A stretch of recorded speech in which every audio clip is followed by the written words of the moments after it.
अस्सलाम वालेकुम नाजरीन, वेलकम टू बदलती राय। मैं हूं मोना आलम। तमाम देखने वालों को वार्म वेलकम। नाजरीन, आज हम फिर अपने तमाम सवालात मौज़ूआत के साथ आपके सामने हाजिर हैं और सबसे पहले राइटली सो हम प्रायोरिटाइज करना चाहते हैं और तरजीह देना चाहते हैं। बहुत बदकिस्मत नाजरीन, आज जो ट्रेन हादसा हुआ है, कम अज़ कम नाजरीन इसमें अब तक जो बताया जा रहा है 40 के करीब बदकिस्मती से हलाकतें हो चुकी हैं और हंड्रेड्स तकरीबन 100 बताए जा रहे हैं। 100 से जायद नाजरीन अफराद जो हैं वो जख्मी हैं। सिंध में अपर जो सिंध घोटकी के करीब ये वाकया हुआ। घोटकी में जब ये वाकया हुआ तो ये डबल ट्रैक था जहां पर दो जो ट्रेन हैं उनका आपस में तसादुम हुआ और इस तरीके से कि एक जो जो ट्रेन थी उसकी कुछ बोगियां जब दूसरे ट्रैक पर गिरी तो बिल्कुल इस किस्म की बात थी कि बिल्कुल फ्रैक्शन ऑफ सेकंड्स का फर्क बताया जा रहा है कि फ्रैक्शन ऑफ सेकंड्स के फर्क से जो दूसरा ट्रैक था वहां पर दूसरी ट्रेन आ रही थी और वो उन बोगियों से जो गिरी हुई थी वहां से उनसे जा टकराई।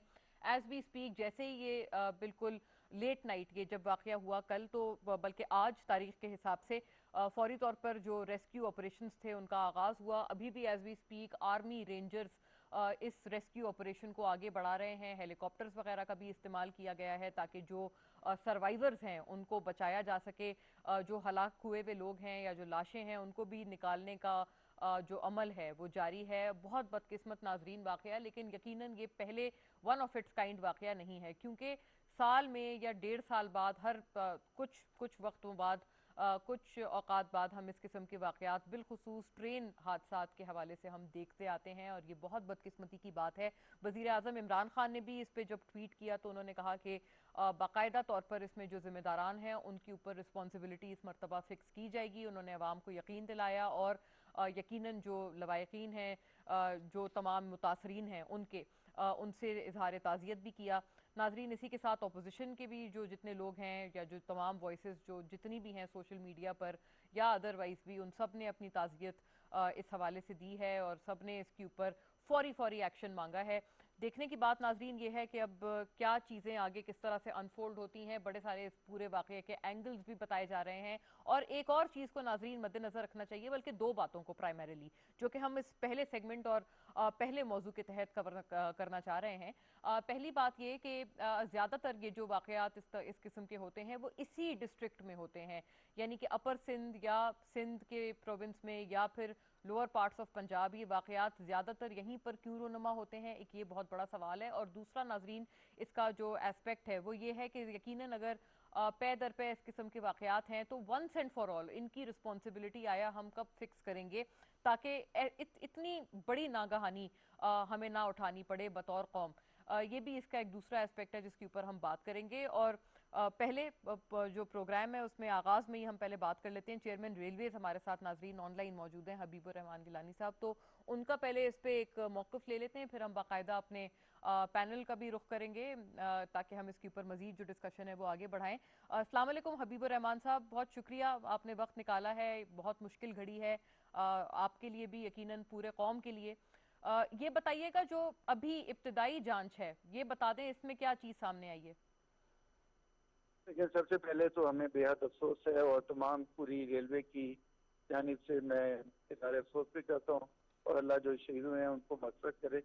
बाकी इसमें जो असल में तो ये मैं कहूँगा कि एक बहुत बड़ी बदकिस्मती थी कि ट्रेन की कुछ जो बोगियाँ जो डीरेल हुई वो जब दूसरे ट्रैक पे गिरी तो दूसरे ट्रैक पे सामने से आने वाली जो सिम से ट्रेन थी उसके पास रिएक्शन टाइम ही नहीं था, वो बिल्कुल सर पे पहुंच चुकी थी और वो उसने हिट किया उन बोगियों को जो कि ट्रैक के ऊपर थी। जी अब वो इनिशियली जो उसमें तो कुछ लोग जख्मी हुए और वो कोई बहुत ज्यादा इस तरह का सीरियस नहीं था, लेकिन जब ये ट्रेन हिट किया उसको तो उसके बाद जो है ना ये उन बोगीज में जो लोग थे वो सारे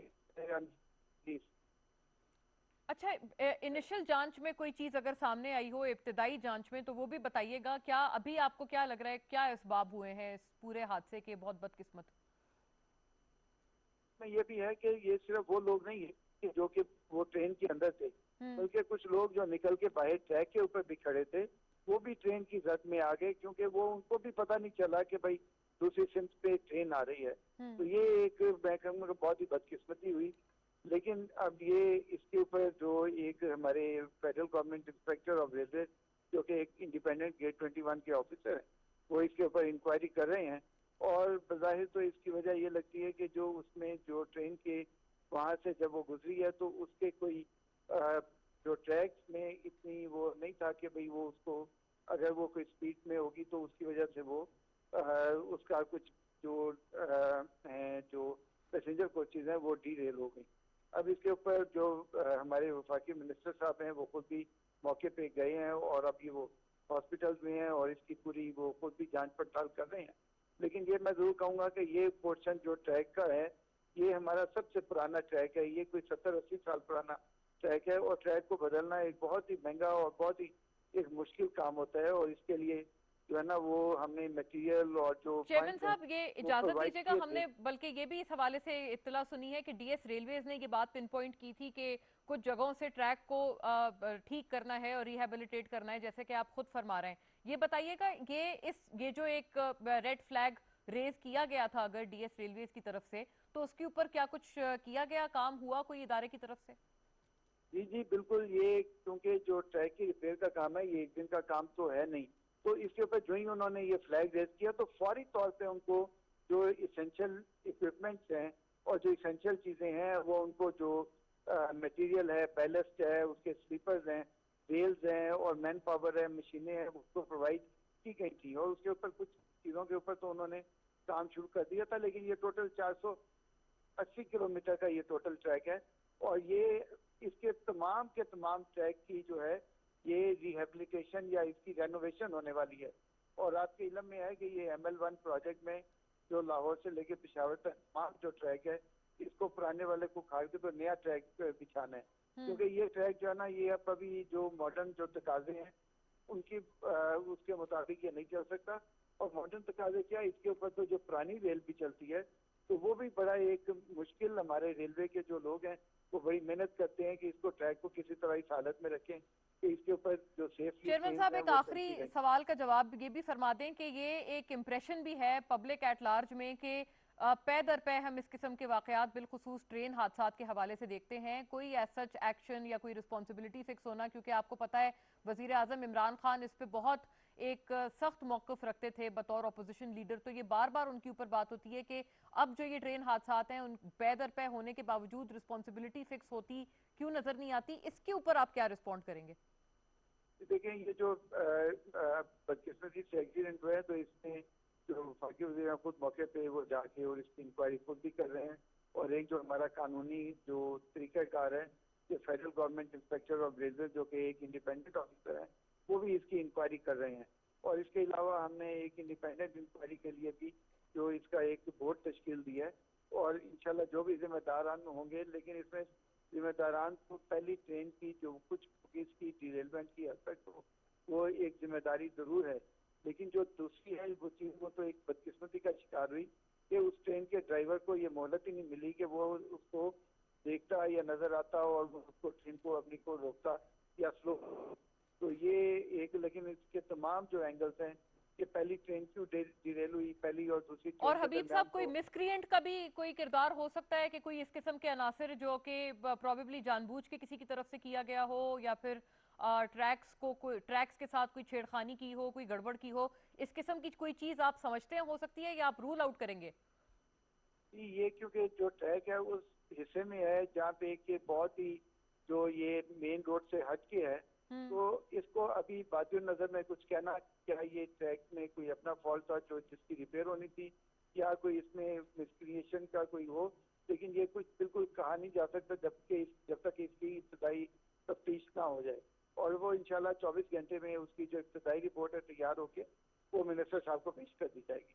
ठीक है, राइट, बहुत शुक्रिया। हबीबुर रहमान साहब हमारे साथ मौजूद थे। नाजरीन, चेयरमैन रेलवेज, उनसे हमने बात की, उन्होंने बताया कि इब्तदाई तो रिपोर्ट उन्होंने उस हवाले से कहा है कि बोर्ड भी तश्कील दिया है और जो अफसरान हैं वो इसकी इंक्वायरी कर रहे हैं। 24 घंटे का उन्होंने वक्त कहा है कि दरकार होगा और उसके अंदर अंदर इंक्वायरी रिपोर्ट आ जाएगी। लेकिन बड़ा सवाल नाजरीन ये कि क्या उसके ऊपर अब इस मरतबा रिस्पॉन्सिबिलिटी फिक्स होती हुई नजर आएगी कि इसकी गलती थी और उस पर्टिकुलर इंडिविजुअल के खिलाफ एक्शन इनिशिएट हो बाकायदा तौर पर। और जाहिर है ML1 भी अब हमारे सामने है, जब हमने ड्यूअल करना है इस पूरे ट्रैक को चीन की मदद से, तो अब इस वक्त जो सेफ्टी है वो हम तमाम के लिए सबसे पैरामाउंट होनी चाहिए। उसके बारे में क्या बात होगी आगे? बाकायदा पैनल की तरफ नाजरीन रुख करते हैं। यहाँ इस्लामाबाद स्टूडियोज में मेरे साथ शौकत पराचा साहब हैं, सहाफ़ी, एंकर पर्सन, इन तमाम उमूर पे अपना तज्जिया तबसरा हमारे साथ रखेंगे। शुक्रिया पराचा साहब। नाजरीन, हलीम आदिल शेख साहब हमें ज्वाइन कर रहे हैं ऑनलाइन। स्टॉलवर्ट हैं आप, पाकिस्तान तहरीक इंसाफ के अपोजिशन लीडर सिंध असेंबली। बहुत शुक्रिया हलीम आदिल शेख साहब आपकी तशरीफ आवरी, आपकी मौजूदगी के लिए। बल्कि रुबीना कायम खानी साहिबा भी नाजरीन हमारे साथ मौजूद हैं ऑनलाइन। स्टॉलवर्ट आप भी पाकिस्तान पीपल्स पार्टी की, और आपका भी मौक़िफ़, आपकी जमात का मौक़िफ़ हम इन तमाम एतबार से जानेंगे। बहुत शुक्रिया रुबीना साहिबा। लेकिन बाकायदा हलीम आदिल शेख साहब, अगर आपसे जान लें कि ये बताइएगा, एक तो बार बार इस किस्म के वाकयात का रोनमा होना, और आपको पता है कि ये पब्लिक अवाम की तरफ से ये बार बार ये मुतालबा कि बारहा किया जाता है पै दर पै इस किस्म के वाकयात आपकी हुकूमत, पाकिस्तान तहरीक इंसाफ की हुकूमत के दौरान, और फिर ये कि क्या इस मरतबा रिस्पॉन्सिबिलिटी फिक्स होती हुई नजर आएगी? क्योंकि अगर एक मरतबा भी जो कल्प्रिट्स हैं या जो जिम्मेदारान हैं जिन्होंने क्रिमिनल नेग्लिजेंस की है, एक मरतबा भी अगर सजा हो गई तो यकीनन उस चीज से एक बहुत बड़ी डेटरेंस होगी कि आइंदा ये वाकया होता हुआ इस तरह से नजर नहीं आएगा। देखिए, बिल्कुल बहुत ही अफसोसनाक वाकया है और ये अक्सर रूनुमा होते हैं, और मासूम जाने जाए होते हैं जिनको नहीं पता था, वो तो सफर में थे, जो कुछ हुआ तो उसको तो बहुत ही हमारा दिल अफसरता है, पूरी कौम का दिल अफसरता है।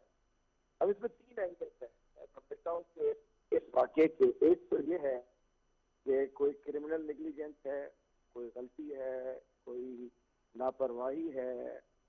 एक तो ये बहुत बड़ा जो सामने नजर आ रहा है, इसको तो इस पर होना चाहिए, और इसको प्राइम मिनिस्टर ने इंक्वायरी के अहकाम दे दिए हैं। मैं समझता हूँ कि जो भी जिम्मेदार सामने है उसके खिलाफ सख्त एक्शन होता हुआ नजर आना चाहिए, रिस्पॉन्सिबिलिटी फिक्स होनी चाहिए। ये पुरानी इंक्वायरी की तरह नहीं होना चाहिए। ये एक बहुत बड़ा हमारे लिए, हमारी पार्टी के लिए भी एक बहुत बड़ा एक हमारी फेडरल गवर्नमेंट के लिए, क्योंकि हम इस किस्म के वाकयात से पहले हमारे रद्देमल मुख्तलिफ हुआ करते थे। हम समझते हैं कि इंशाल्लाह प्राइम मिनिस्टर इंक्वायरी स्टार्ट करा दिया और उसका हमें रिजल्ट आती है और इंशाल्लाह एक्शन भी होगा। अब 2 एंगल और हैं इससे। एक ये है कि ये वही गोरे का निजाम अभी तक रेट पे रेलों में चल रहा है, और अभी तक मुख्तलिफ अदवार में मुख्तलिफ गवर्नमेंट्स रही, लेकिन रेल वही है, रेल भी वही, डब्बा भी वही, इंजन लाइन भी लाइन। अब उस तरफ ML1 की तरफ ये हम लोग इसको काम करने जा रहे हैं कि ML1 बनने जा रही है, और ये जो पुराना घिटा पिटा निजाम है, जो समझे कि खत्म हुआ हुआ निजाम है, उसके तहत भी बहुत सारे इश्यूज आते हैं। तीसरा है सैबोटेज, कि क्या ये अक्सर ये ऐसे वाकयात सिंध में होते, तो क्या ये कहीं सैबोटेज तो नहीं है, कहीं कोई दहशतगर्दी कार्रवाई तो नहीं है, कहीं इस किस्म के मामला तो नहीं है। ये 3 एंगल्स को देखना पड़ेगा, और इसके बाद इसका जो भी रिजल्ट आते हैं, कोई भी हो, एक तो एक बीच वाला जो है ML1 क्या, वो तो ठीक है कि डेवलपमेंट और होनी चाहिए, वो इस वक्त की जरूरत है, और वो इसको सॉल्व करते हुए अल्हम्दुलिल्लाह हमारी फेडरल गवर्नमेंट इसको ML1 को इंशाल्लाह तैयार कराने जा रही है। लेकिन जो तीसरा पहलू है जो सैबोटेज का, उसको भी गौर करने की बहुत जरूरत है। और उसके बाद जो हमने देखा कि जो रेस्क्यू के अमल के अंदर, क्योंकि सिंध में था, लेकिन रेस्क्यू में हमारी कोई सिंध की मशीनरी हमें नजर नहीं आई, सिंध की रेस्क्यू नजर नहीं आई। हमें नजर आई तो फौज नजर आई, हमें नजर आए तो फौज के हेलीकॉप्टर, हमारी NDA में मैदान में उतरी हुई नजर आई, NDA में जो उसके ऊपर आर्मी के हेलीकॉप्टर, अफवाज पाकिस्तान के जवान, एम्बुलेंसेज, और 1122 की पंजाब से आकर सिंध में रेस्क्यू किया। करना चाहिए, हमें एक नेशन है, सबको करना चाहिए, लेकिन ये सिंध में ये जो माशाल्लाह ये हमारे सिंध के हुक्मरान बैठे हैं, जहाँ ना कोई इसका जिम्मेदार जाता हुआ नजर आया और ना इनकी तरफ से एक्शन नजर आए। सारे बड़े ऐसे गर्मी के बाद जो सूरत हाल पैदा हुई, लेकिन ये बिल्कुल ठीक बात है कि ये एक बड़ा सवालिया निशान है, और इसको हल होना बहुत जरूरी है। इसको, इसकी फाइलों को भी घूमने हो जाना चाहिए कि 2 रोज बाद 50 से ज्यादा जाने गई है, और इसमें जो भी जिम्मेदार हो उसको निशान इबरत बना देना चाहिए। बिल्कुल। और हलीम साहब, मैं जब आपकी जानिब वापस आऊंगी, मेरी कोशिश है आप तमाम से हम एटलीस्ट 2 राउंड्स लगा लें इस मौजू के ऊपर। आपकी जानिब जब वापस आऊंगी, ये आपको पता है अपनी नौयत का कोई पहला वाकया नहीं है, पै दर पै हम इस किस्म के ट्रेन हादसा देखते हैं। लेकिन अगर एक मरतबा भी पहले भी रिस्पॉन्सिबिलिटी फिक्स हुई होती तो गालिबन हम इस तरह के इतनी एटलीस्ट फ्रीक्वेंसी तो ना होती। रुबीना साहिबा, ये बड़ी एक अहम बात है। एक तो आपका इनिशियल रिमार्क इस पूरे बदकिस्मत हादसे पर, दूसरा अभी आपने हलीम आदिल शेख साहब को सुना, वो ये कह रहे हैं कि सिंध का तो कोई अमला भी नजर नहीं आया। अपर सिंध घोटकी में ये वाकया हुआ है, और रेस्क्यू ऑपरेशंस में जो सिंध हुकूमत है उन बिल्कुल वो गायब नजर आई। कोई सिंध हुकूमत की तरफ से कोई इसमें मदद नहीं की गई। मैं समझती हूँ कि ये बड़ा ही जो है इस तरह के रिमार्क्स देना और इस खास तौर पर सिचुएशन में जब एक इतना बड़ा हादसा हुआ है और उसमें ये कहना कि सिम नज़र नहीं आई या कोई नज़र नहीं आया, ऐसी बात नहीं है। वहाँ के जो पब्लिक रिप्रेजेंटेटिव थे वो फौरन पहुँचे हैं और वहाँ पर जो भी हो सकता था खुद चेयरमैन बिलावल भुट्टो साहब ने और सीएम सिंध साहब ने जो है वो इंस्ट्रक्शंस दिए और वहाँ पर तमाम जो भी जो है तिबी अमला और वो तमाम जो भी जो खासतौर पर जख्मी थे उनको सहूलियात देने का और उनको अच्छा हॉस्पिटल में जो रुबीना है साहिबा वो प्लीज एक्सक्यूज मी, मैं भिजवाने दोबारा का आपकी जो भी जानिब आती हूँ। तरीका हो क्विक ब्रेक की सकता तरफ था, मैंने पढ़ना है। एम्बुलेंसेज वहाँ रुबीना पर और साहिबा, वो तमाम चीजें वहाँ पर मौजूद हैं। Haleem Adil ji Rubina Sahiba please hold on to that point. Rubina Sahiba की जो बकिया ज़ाहिर है बात है उसकी जानिब, और शौकत पराचा साहब जो दोनों को सुनने के बाद अपना तबसरा बताएंगे, फरमाएंगे हमारे साथ। वापस आते हैं। Stay with us, we will be back after a break.